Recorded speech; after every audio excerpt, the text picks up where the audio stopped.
Congressman Paul, a number and a time frame and an idea.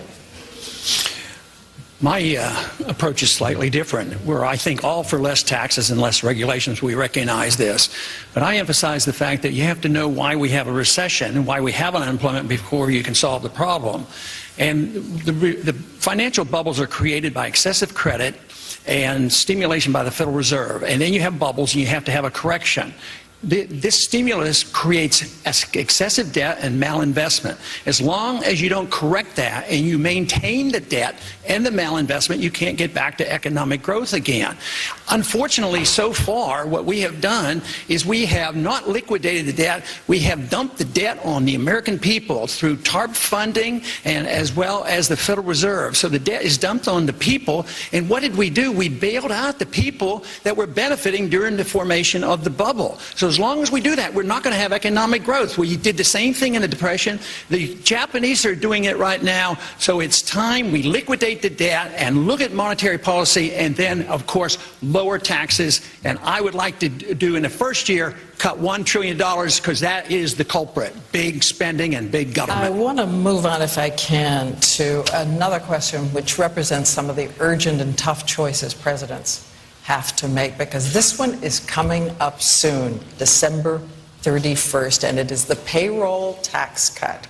And as we know, the payroll tax cut, which funds the Social Security fund in this country, is part of the argument, part of the debate, part of the consideration about the economy in this country right now.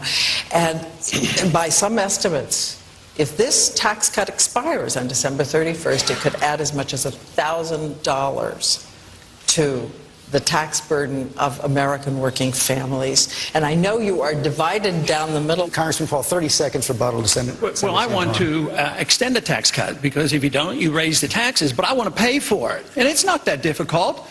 In my proposal, my budget, I want to cut hundreds of billions of dollars from overseas. The trust fund is gone, but how are we going to restore it? We have to quit the spending. We have to quit this being the policeman of the world. We don't need another war in Syria, another war in Iran. Just get rid of the embassy in Baghdad. We're pretending we're coming home from Baghdad.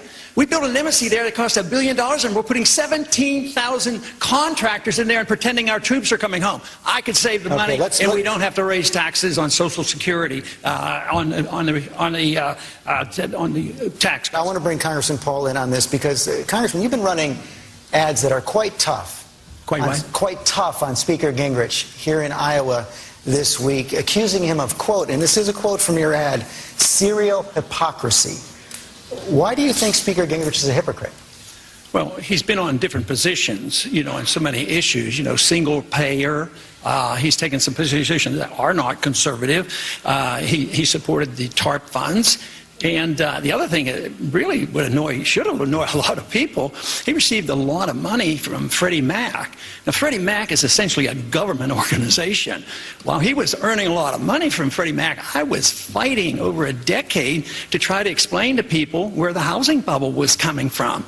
So Freddie Mac gets bailed out by the taxpayers. So in a way, Newt, I think you probably got some of our taxpayers' money. They got money out, and they're still getting bailed out. But you're a spokesman for them, and you receive money for them. So I think this is something that the people ought to know about. But there's been many positions, and you have admitted many of the positions where you have changed positions. But if you were looking for a consistent position, I think there's be a little bit of trouble anybody competing with me on consistency. Over a long period of time.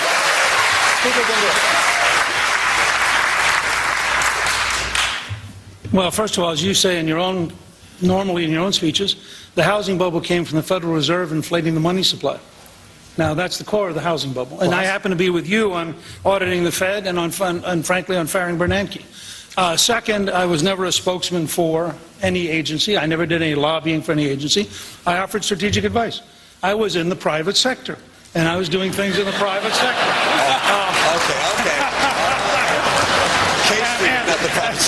And when you're in the private sector and you have a company and you offer advice, like McKinsey does, like a bunch of other companies do, you're allowed to charge money for it. What about it? It's called free enterprise. It's the taxpayers' money, though. We had to bail these people out. Should voters consider marital fidelity when making their choices for president? Congressman Paul, what's your view on this? I think character is obviously very important. I don't think it should be necessary to have to talk about it. I think it should show through in the way we live. And I think it should show through in your marriage. And I happen to have been married for 54 years and a family person. But I don't think we should have to talk about it. But you know what?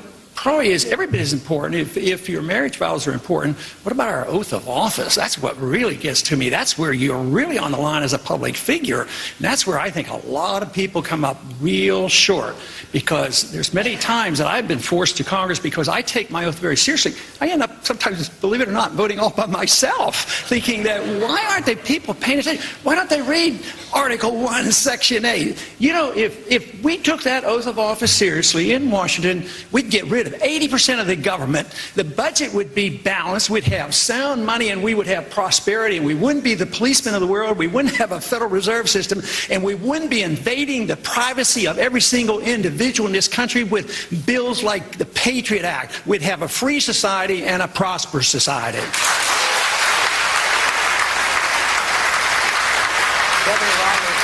Speaker Gingrich caused something of a stir overnight in the Middle East with comments he made in an interview with the Jewish Channel in which he called the Palestinians an invented people. And I just wondered, Congressman Paul, if I can start with you. Do you agree with that characterization that the Palestinians are an invented people? No, I don't agree with that. And that's just stirring up trouble. And I believe in a non-interventionist foreign policy. I don't think we should get in the middle of these squabbles, but to go out of our way to say that so-and-so is not a real people. Technically and historically, yes, under the Ottoman Empire, the Palestinians didn't have a state, but neither did Israel have a state then, too.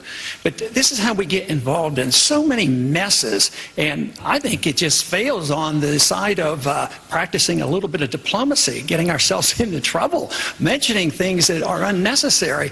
The people in those regions should be dealing with these problems. We shouldn't be dealing with these things. But historically, under the Ottoman Empire, that is technically correct.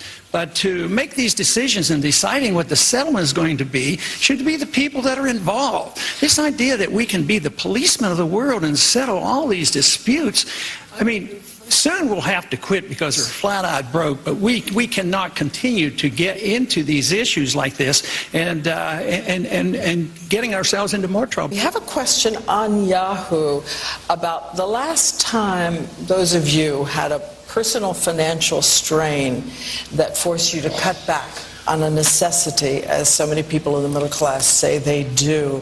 What were the consequences you faced, and will you weigh in on that? Congressman Paul, what does this question evoke? How much does it matter to have had personal experience? Well, I feel very fortunate because although I was raised in a family that was rather poor, but I didn't even know it. It was during the Depression and World War II, and we didn't have very much, and I worked my way through college, and that was a natural instinct because that's what you were supposed to do. But I finally did a little bit better in medical school because I had my wife work our way through medical school. So that worked out a little bit better. But middle class is suffering, but not only because we bail out the rich and dump on the poor and they lose their jobs and they lose their houses, but there's a characteristic about monetary policy. When a country destroys its currency, it transfers wealth from the middle class to the wealthy. And this is what you're seeing today, the elimination of the middle class. And it's going to get a lot worse unless we address the subject overspending, overborrowing, and printing too much money and understanding the business cycle. Senator Santorum.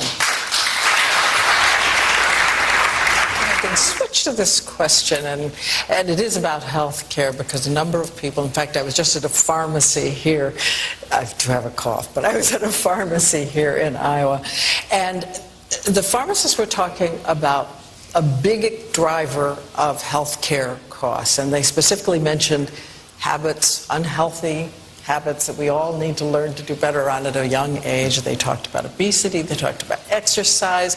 If I can ask you, Congressman Paul, anything government should do on these fronts? On medical?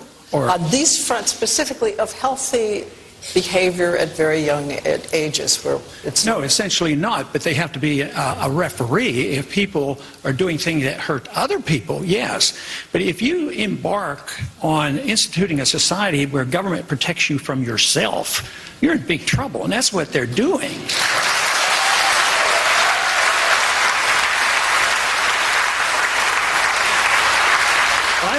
I think what we've had here is a demonstration of why should we have a candidate that's going to have to explain themselves. 70% of the people want further explanations on what your positions are. So I think that is endless. But you talk about the Obamacare using force. But that's all government is force. I mean, do you have a choice about paying Medicare taxes? So there's not a whole lot of difference. You're forced to buy insurance. That's one step further. But you have to stop with force. Once government uses force to mold behavior or mold the economy, they've overstepped the bounds and they violated the whole concept of our revolution and our Constitution.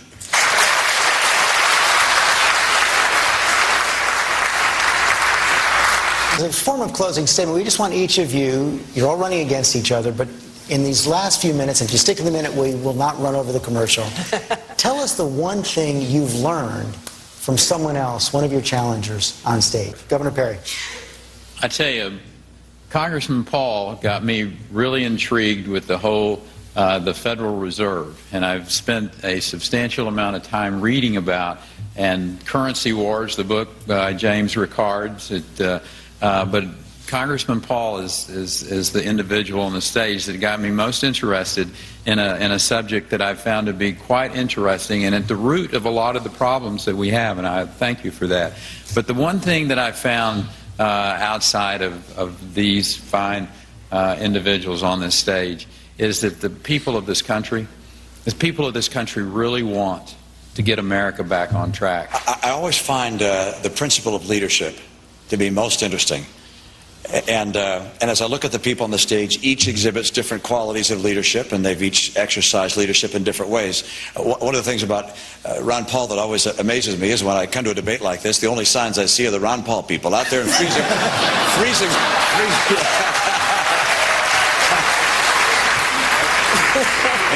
temperatures are always there. He ignites an enthusiasm with the number of people that's very exciting to watch. I have learned that you should never give up on your opposition, because if you're persistent and you present your case, they will come your way. So, Rick, I appreciate it. Michelle,